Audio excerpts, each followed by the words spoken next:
from the tourism conference or some kind of function in Pierre. And he was coming back, and these couple of local yokels from the area here was asking for a ride.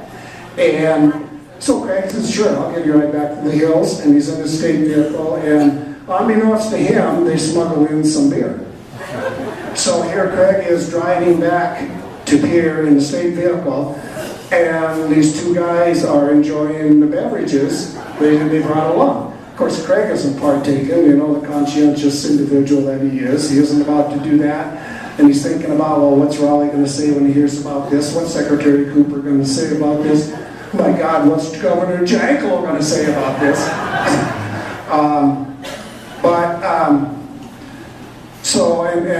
And these two individuals, they do nothing to appease Craig's anxiety. And one of those individuals is actually, you know, these two guys were very reserved. It was very, you wouldn't expect that from them, that they would do something like that. That's what caught Craig off guard. Hell, he was thinking, and one was Johnny B. Where's Johnny B? Johnny B! I'm concerned because Celine shared with me a letter that she received, and if you'll indulge me for a moment, I'll read the letter for you. It's from the store manager at Walmart. The letter says, Dear Mrs. Pugsley, over the past month, your husband Craig has been a frequent visitor to our store. Normally we would be very pleased with this, but in the case of Mr. Pugsley, our employees actually cringe when they see him walk in. He causes quite a bit of commotion while here, and it has reached the point where we are considering banning him from our stores nationwide should the problem continue. All the incidents involving Mr. Pugsley have been documented on our video surveillance equipment. You didn't know that, did you, Craig?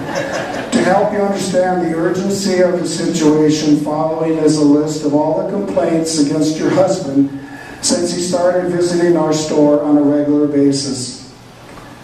1. Set all the alarm clocks in the household department to go off at 5-minute intervals. 2. He made a trail of tomato ketchup on the floor leading to the restrooms.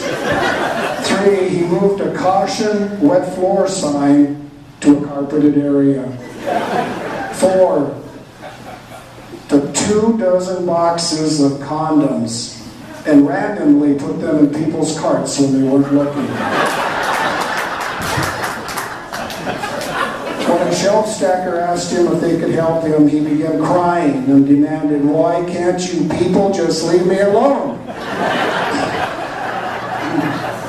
But I didn't quite answer the question quite like that. They,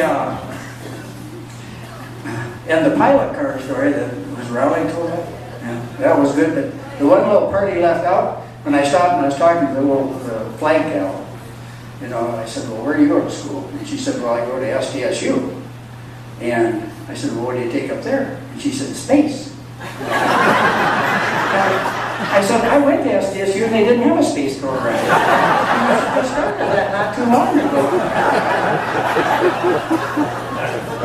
And then when I passed the pilot card, and I realized, well, when I was passing the pilot card, the gal went like I could see 4-letter words coming out of her mouth. And I thought, uh-oh. And then like Raleigh said, all these cars were following behind me. I thought, this isn't good. And I'm in the state vehicle, and I get up, you know, near Midland, and there's a sheriff sitting on the hillside. I thought, holy shit. And so I did what all good hunters do. I didn't look at him. I thought, if I just kind of look this way, you probably won't see me drive by. And I was really thankful when I did drive by, and I, you know, you guys know, the guys that hunt with me know I kind of close my eyes and the geese are getting close so I don't overexcite myself. Opened it up a little while later, some months later, I saw her outside, you know, crying on Dee's shoulder, and I thought, now what is that? So when Lori left, I said, "Dee, get in." There's a now what's wrong? And she said, "Well, she's having triplets." So this is one of the first years that we ever really did a big flying dangle thing for the Buffalo Roundup, and we had a press meeting, and Raleigh's daughter came over to watch. We had a bunch of relatives out from Chicago, and Raleigh's daughter and my sister Dot came over to watch all the kids that were here.